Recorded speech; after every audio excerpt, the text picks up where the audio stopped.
সুদূর নামে এক ছোট্ট গ্রামে অর্জুন নামে ২০ বছরের এক যুবক বাস করত। সে ছিল এতিম। তার মা জন্মের পরই মারা যান। আর তার বাবা বীর শঙ্কর যখন অর্জুনের বয়স মাত্র ১২ তখন হঠাৎই নিখোঁজ হয়ে যান আর কখনো ফিরে আসেননি। গ্রামের এক ভাঙা ঝুপড়িতে একা জীবন কাটাত অর্জুন। তার কষ্টের জীবনে একমাত্র ভরসা ছিল গ্রামের মুখিয়ার মেয়ে লক্ষ্মী প্রতিদিন তার জন্য খাবার নিয়ে আসত। একদিন অর্জুন জঙ্গলে কাজ খুঁজতে গেল নিজের জীবন বদলানোর আশায়। কিন্তু সেখানেই ঘটল এক অদ্ভুত ঘটনা। একটা চিল গাছের ডালে বসে তাকে এক দৃষ্টিতে দেখছে। হঠাৎ চিলটি মানুষের কণ্ঠে বলল, তুই কি বীর শঙ্করের ছেলে? অর্জুন ভয়ে থমকে গেল। চিলটি আবার বলল, তোর বাবার রহস্য আমি জানি, কিন্তু তার আগে তোকে আমাকে অভিশাপ থেকে মুক্ত করতে হবে। অর্জুন ভয়ে দৌড়ে গ্রামে ফিরে এলো। রাতে সে লক্ষ্মীকে সবকিছু বলল। লক্ষ্মী তাকে শান্ত করল। পরদিন সকালে অর্জুন আবার চিন্তায় পড়ল, চিলটি কি সত্যি বলছিল? তারপর সে আবার জঙ্গলের দিকে রওনা দিল। সেখানে চিলটি আবার হাজির হলো। এইবার সে বলল, আমি তোর বন্ধু, আমি তোকে সাহায্য করতে চাই। তারপর সে অর্জুনকে নিয়ে গেল এক গুহার কাছে। মাটি খুঁড়তেই বের হলো এক রহস্যময় বাক্স। বাক্স খুলতেই অর্জুনের চোখ বড় হয়ে গেল। ভেতরে ছিল হীরে জহরত। চিলটি বলল, এগুলো এখন তোর। এগুলো বিক্রি করে তুই ধনী হতে পারিস। অর্জুন রাজ্যে গিয়ে হীরে বিক্রি করল এবং ধনী হয়ে গেল। কিছুদিন পর সে গ্রামে ফিরে এলো।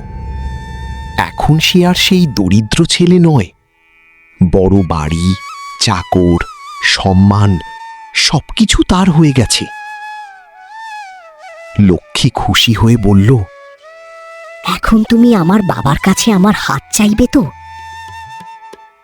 অর্জুন নরম কণ্ঠে বলল, হ্যাঁ লক্ষ্মী, আমি এখনই পারিনি, কিন্তু শিগগিরই পারব। কিন্তু তার মনে শুধু একটাই কথা, তার বাবাকে খুঁজে বের করতে হবে। সে আবার সেই রহস্যময় চিলের কাছে যাওয়ার সিদ্ধান্ত নিল। জঙ্গলে এক সাধুর দেখা পেল অর্জুন। সাধু তাকে সাবধান করল, কিন্তু চিল বলল, এরা তোকে মিথ্যা বলছে, আমাকে বিশ্বাস কর। চিল তাকে নিয়ে গেল এক জলজলে পাথরের কাছে।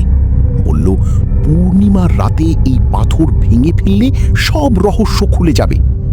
ঠিক তখনই সাধু এসে বলল, এটা বিশ্বাস করিস না, এটা অশুভ শক্তি। মুখিয়া ও লক্ষ্মীও তাকে থামানোর চেষ্টা করল, কিন্তু অর্জুন দ্বিধায় পড়ে গেল। তার চোখে শুধু বাবার মুখ ভেসে উঠল। শেষে সে চিলের কথাই বিশ্বাস করল। পূর্ণিমার রাতে গুহার সামনে সবাই জড়ো হলো।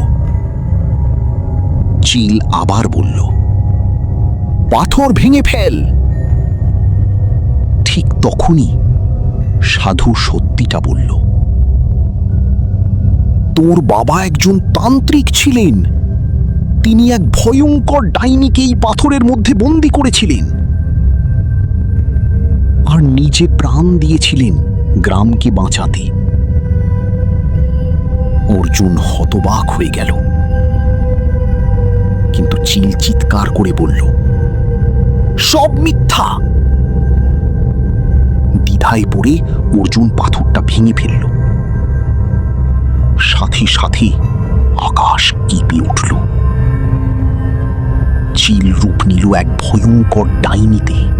ডাইনি হেসে বলল, এখন তুই আমার সাথে বাধা পড়ে গেছিস। সাধু বলল, এই ভুল শুধরাতে হলে তোকে প্রাণ দিতে হবে। লক্ষ্মী কাঁদতে লাগলো। অর্জুন বুঝে গেল, তার ভুলেই গ্রাম বিপদে পড়েছে।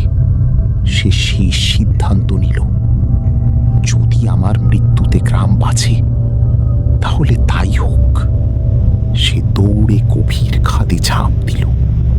সাথে সাথে সাথে ডাইনি আগুনে পুড়ে ছাই হয়ে গেল। গ্রাম বেঁচে গেল। লক্ষ্মী কাঁদতে কাঁদতে বলল, তুমি শুধু একজন মানুষ না, তুমি একজন